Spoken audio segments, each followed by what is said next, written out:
All right, today I'm here at the Grand Prairie Stadium this afternoon, joined here by a legendary commentator. You can kind of think of him as a Jim Nance of cricket. This is Danny Morrison. He's called numerous games, on the international level, at the T20 level, and he's here in Dallas today. Danny, thank you so much for joining. What are your thoughts overall about this stadium and its construction, and just how the sport has been since you've been here? What have you noticed that stands out? Well, everything's really tidy, isn't it? In Texas, pretty tidy, and I like what they've done here, and it's cricket centric. Yeah. So it is a lovely, intimate ground. I think it only holds maybe about 5,000 or 6,000, and you've got to start somewhere, right? The players love the lights. The lights are amazing. The technology they move and what have you. The pitches are goody, and I think the outfield's dynamic in terms of the players to dive. So it's ticked a lot of boxes. So thumbs up. And what are your thoughts about the Oakland Coliseum? I think a lot of baseball fans would be really interested to hear your thought. I mean, you've called numerous cricket games all over the world. What are your thoughts on that specific stadium? The Oakland Coliseum, I really enjoyed. I mean, clearly it's just massive. Got a lot of history there. Great year. Do you know it was constructed in 1966?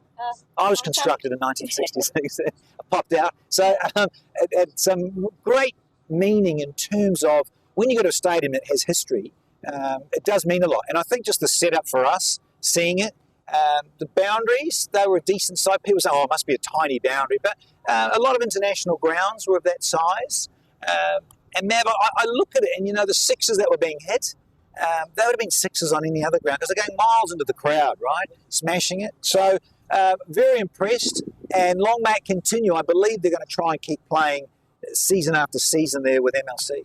I was wondering if you have really any interesting stories from your time in India. You spent so much time there calling IPL games.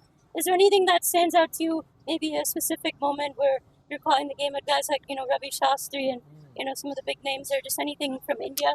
I think of that 2016 final at Chinnaswamy, and the RCB got to that final again and lost it to the Sunrisers. Yeah. And tough for Kohli. He's finally won, of course, now this season. Yeah. But back then, God, what's that, 9 years ago?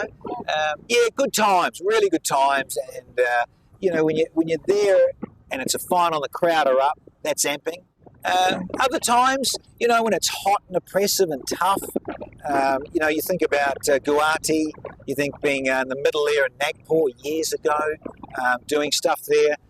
The great thing, Mav, is that we get around the whole of the country a lot, not just about Eden Gardens or Wankhede at Mumbai. You go to smaller grounds. Dharmshala is beautiful. Yeah. Been spoiled there calling games, particularly. And so, it's been an enjoyable process. And do you still throw the ball? Do you still bowl? Do you still have anything left? Do I still throw the ball? No. No.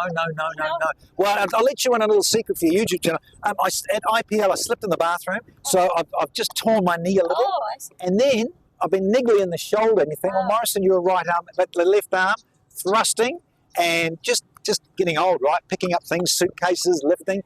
I've torn a little bit of my rotator cuff. So the surgeon I saw just before I came to MLC goes, Danny, what's a toss-up between your knee and your shoulder? What's going to go first? Who knows? But, bit niggly. But, mate, you got to box on, don't you? Yeah. And, you've seen Trent Bolt and some of the New Zealand bowlers. Do you maintain a close relation with some guys like Trent? And, do you talk to them? What's kind of like that for you with former bowlers from New Zealand? Yeah, and because I don't live in New Zealand, I live in Australia, so I see them on the circuit. Yeah. Trent's always cheeky. He used to be. He's mellowed a lot. It's amazing how he's got that bit older. They used to like mimicking you or impersonating your commentary. Big fella, here we go. Good to see you. And let's smash it again. Yeah. But he's a lot more mellow now. He's had 3 little boys. And nice to see the wives and families on the circuit. Trent's cool to see. Used to see a bit of Tim Southey when he was still playing. Recently retired. And just running into a lot of expat Kiwis for sure is nice because I only get to pop home and visit my dear old mum. Yeah. I see a bit of her probably once, maybe twice a year. But seeing players on the circuit, nice to still do. And last question here, what would your message be to, baseball fans or people in America that are kind of getting used to crew? How would you tell them to, hey, come out and come enjoy this? Yeah, because if you're a baseball fan, you appreciate the length of time. It can go to the bottom of the 9th innings, right? So when you look at that and you hear from a lot of Americans that go, wow, you got 2 batters? You got 2 of them out there, So it's not just about one batter out there. And, in a baseball, of course, it's a full toss, right? Yeah. Whereas we use the surface a lot more. So the education for them, they're finding it fascinating because there's a lot of homers. Baseball, you might not have a lot of homers, right? Pitchers do well. Pitchers dominate baseball. Batters here, hitting sixes, phenomenal. And so I think baseball fans have gone, wow. Obviously it's a bigger, flatter face bat. More difficult to hit home runs in baseball for sure. But to encourage them, come along and just get to know, sit with someone that knows a bit about the laws of the game, and just be appreciative of it takes time to learn, right? Awesome. Well, thank you so much, Danny. Really appreciate it. Thank you for the Mav's a ripper!